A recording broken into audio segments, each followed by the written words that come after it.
all your thoughts a fighting chance. Ask your fears and doubts, would you like to dance? And open up your eyes.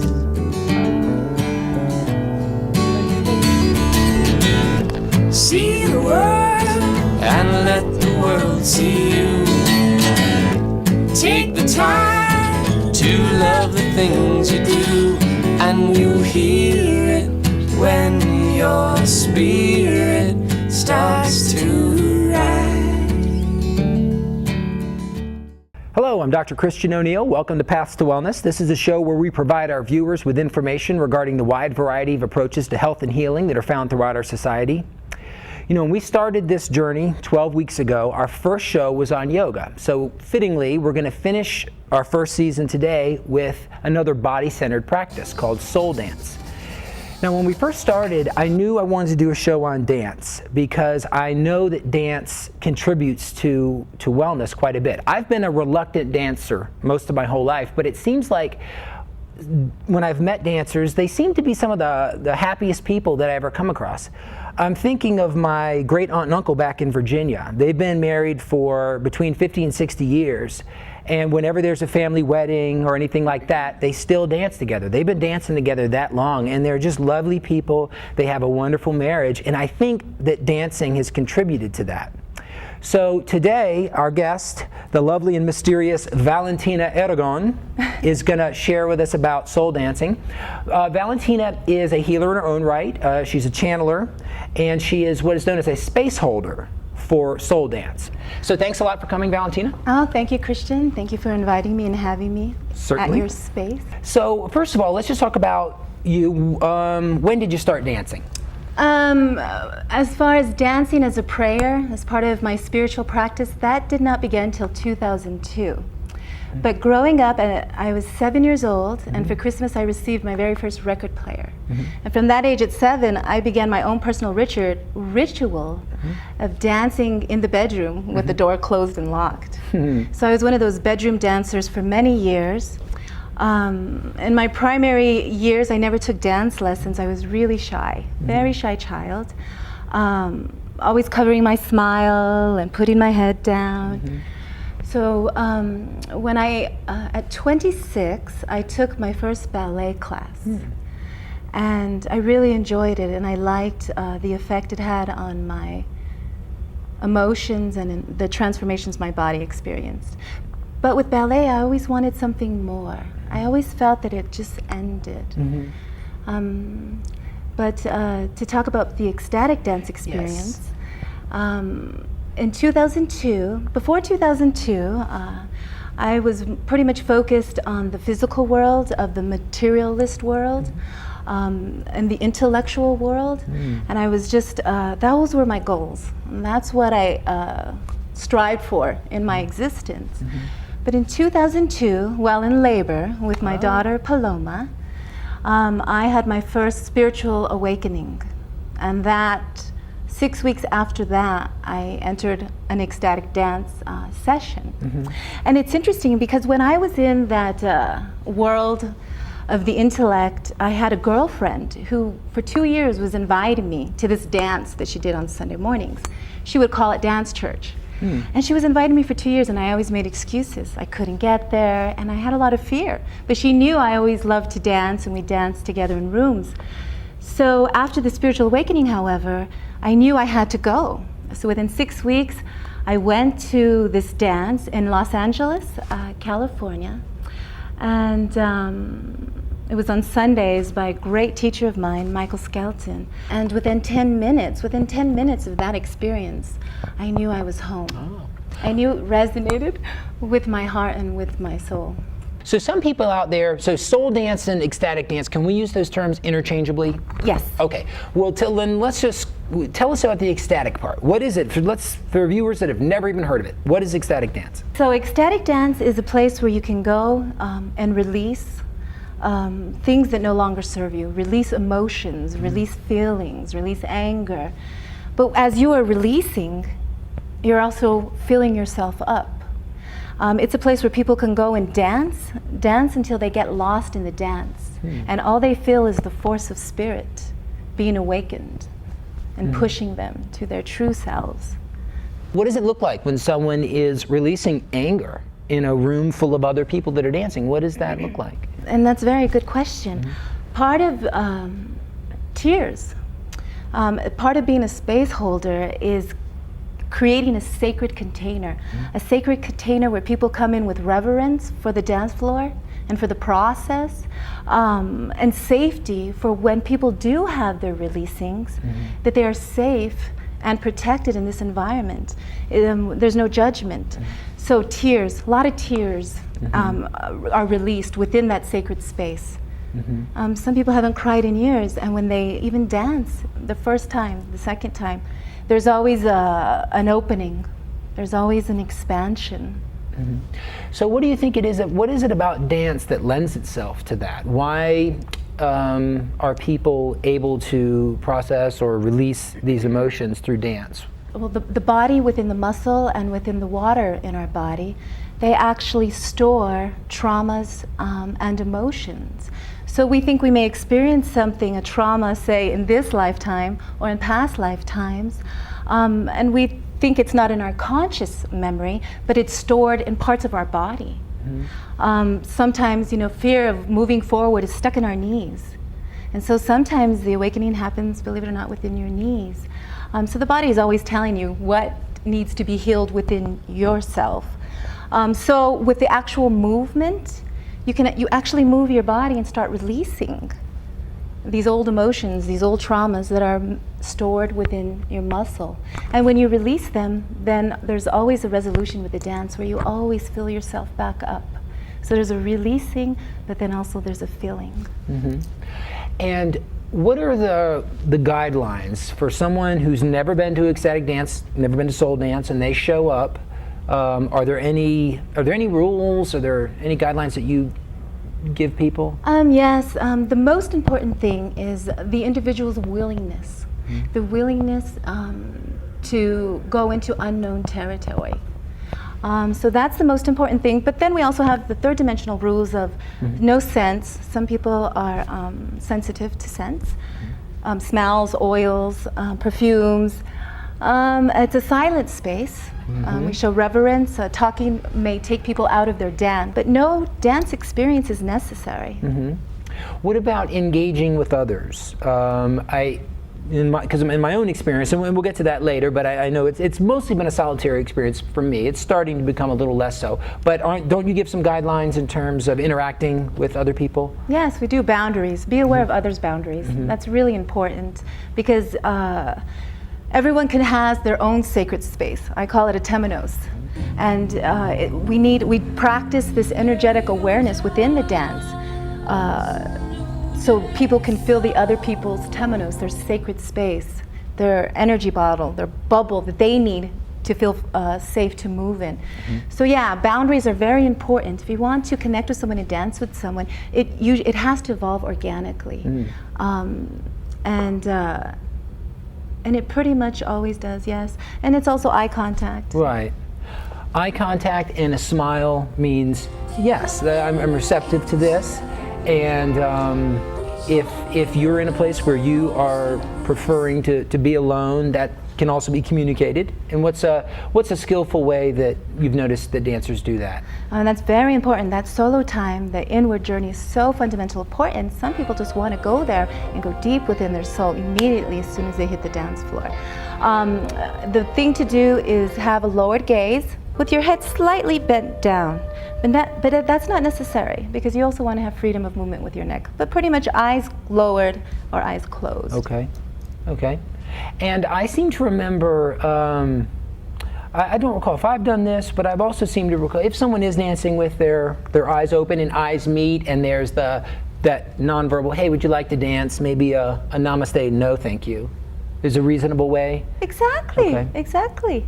Yeah. And we don't take it personal. It's a non-judgmental space. Right. So, yeah, that comes across. It's not personal. Right. Okay, so you're the space holder. Yes. What responsibilities does that entail? Well, the space holder is the one who sets the perimeters for the sacred space. And what I mean is sacred is is there's a lot of prayer that goes in for preparation beforehand. So before the dance, I go and meditate and pray and call in the elements and the ancestors to fill the space with their presence. And then but to really hold sacred space is to hold the sacred containers so that others can come in and release and let go, so they can have that connection with spirit. So I make sure that it's a very welcoming, nurturing, and also sacred environment. And I'm also the person who sets the intention for the dance, create the music for the process.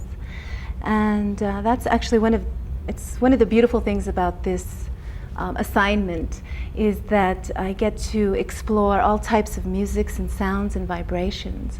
And putting together the music is really an art form for many of us, because we have to take the dancers on a journey. It's about taking the dancers on a journey that will help them quiet the mind, open the hearts, and have a direct experience with the divine. Well, how about the intention? What would be a good example of an intention that you would set for a particular dance? Okay, so we start off with an opening prayer to set the sacred space, and then we do a 35-minute warm-up, and that is to have people expand and open, and to quiet their minds. And so then we break for an intention, and sometimes it's an exercise that the dancers participate within together. For instance, we'll do a duet between two dancers, where one dancer witnesses the beauty from the other dancers, and then they change. So we do exercises, dancing exercises. Or sometimes we will just work with the energies of the bodies, where we work from our third chakra and channel that energy up to our heart centers. So different things. So yeah, so you come up with something, and is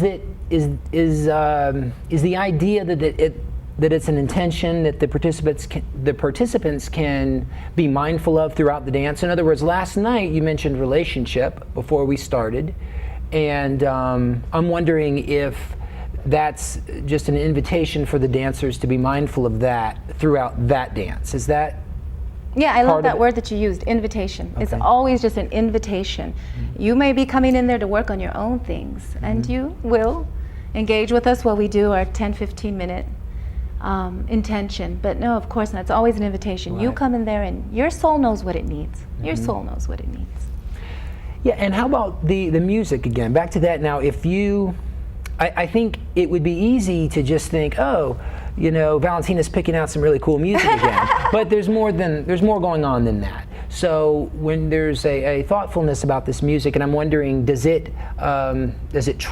you try to link the songs that you've chosen for the night with the intention that you've set? Is there any? Yeah, you know, it does happen. It does happen. I set the intention out, and then the music always appears and arrives. So yeah, it's not. Yes. Okay. Yes. And now the music, let's talk about that. The way the music is lends itself to the journey. In other words, you know, I'm a novice at this, but the tempo is changing and it's building to a crescendo. So tell our viewers a little bit about that. Oh, okay, yeah. So yes, it is a journey, and the journey always begins internally. We always begin from this internal space. The first few songs of the journey will be of a more watery tempo. It's something that allows a person to become a cave dweller, to be within. So it always pretty much is very watery, and then it does build up in tempo. And so we began that way, but then it's always a hero's journey. So we have the hero who's within, and then we have the hero getting the courage to embark on the journey that he knows that he has to go through in order for that oneness. So then it builds up, and then it goes into a rhythm that is drumming, and the beats rise up higher and higher, but a lot of masculine energy. And so the movements are always very linear and choppy, whereas before, as I mean by watery, is it's very smooth and cyclical. So then we go to linear movement, and then we reach a peak of the journey, and it's chaos, and that one it's like anything goes. The vibrations are everywhere, and the music is everywhere. And if you can get through, you know, what is happening, it's kind of like being in the eye of the storm. You dance through all this chaos, and it's learning how to find, you know, that stillness within the chaos. Then we go on to the next one. So we go to this peak, and then we ride it down. And the next one is always more of a joyful place, more of a community-oriented music. And that's when others begin engaging together, and it's where all the heroes gather and talk about their journeys, their travels. And then we go down always into a place of quiet. And so we go into the community dance, and then the music comes down into a place of meditation.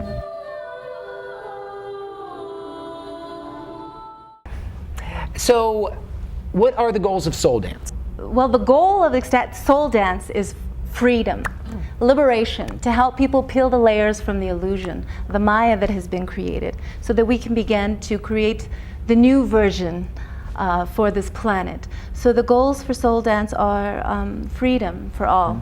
And the goal is always to expand.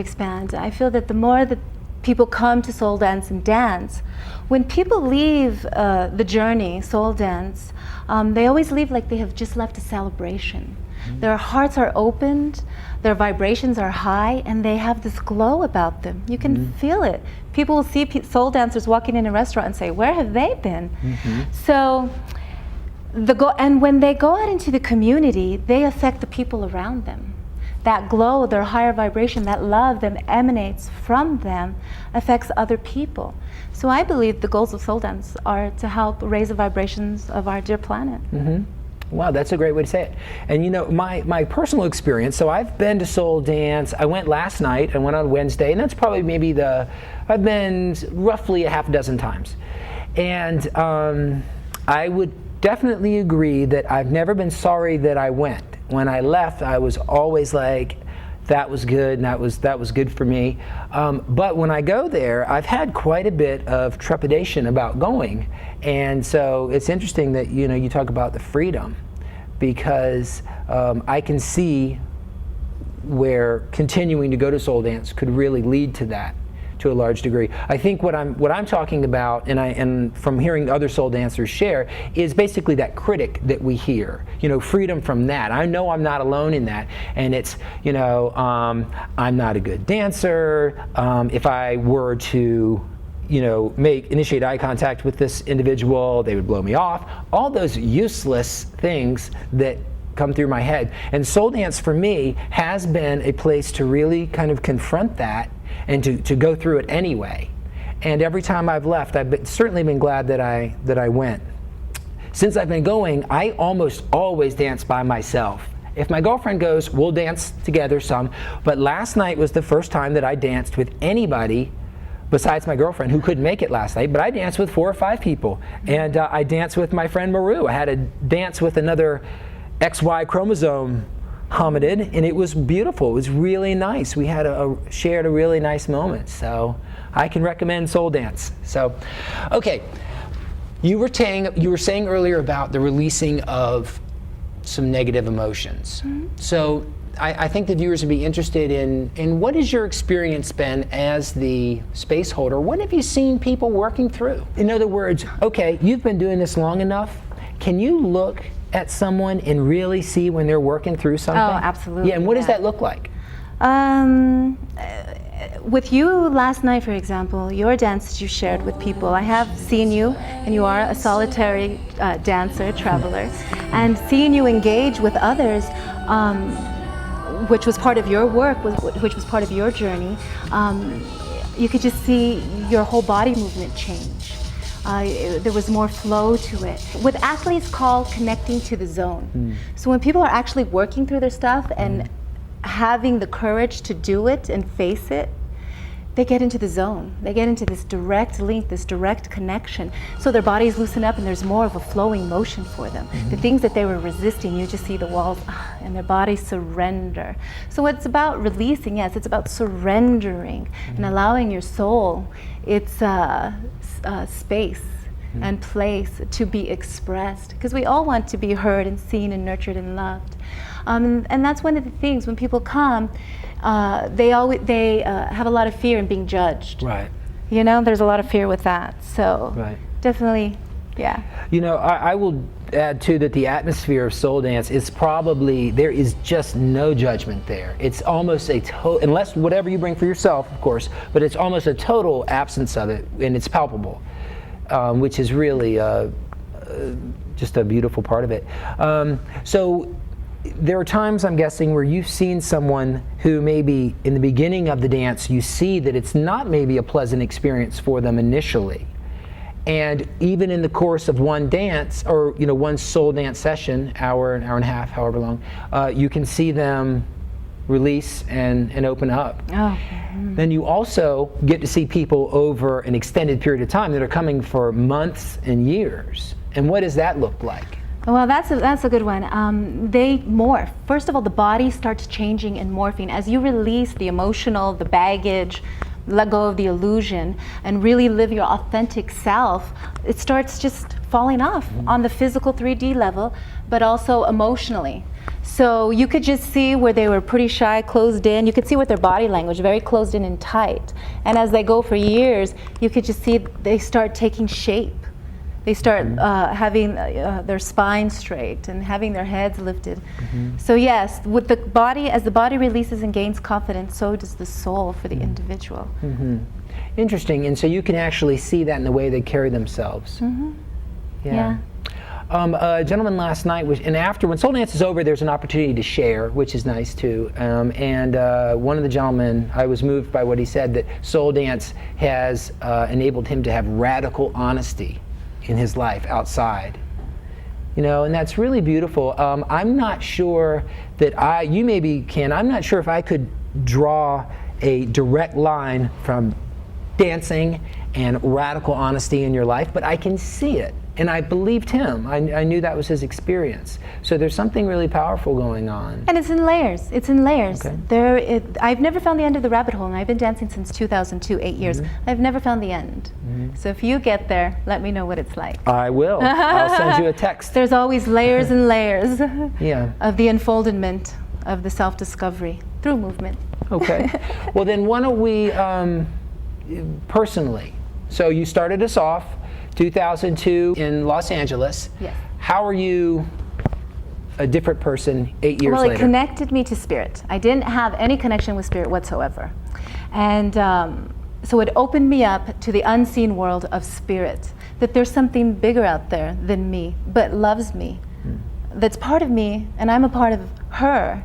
So in 2002, it was the Divine Mother who during my labor rocked me and took care of me. And so that connection that we made, I could never turn my back on her. My path has been to carry the message for the Divine Mother energy. So then it just led me to dance, which started just peeling away, started opening me up, shattering me, quite frankly, allowing the ego to crash on the floor and kick it. And so then I was living in Los Angeles. I'm a native New Mexican, moved to Los Angeles. I went to school there. And then I moved back after I had my child, Paloma. And then I wanted a dance tribe here. I missed it so much because it's an addiction. When you have that connection, when you allow your soul expression, an addiction is formed. So when I was here, I was so sad. I was missing the tribe, the community, the freedom. So I hooked up with a woman named Kathleen Fallon. She holds space in Santa Fe. They have a large tribe there in body dance in Santa Fe. So she would drive every week to help me create this dance community in Albuquerque.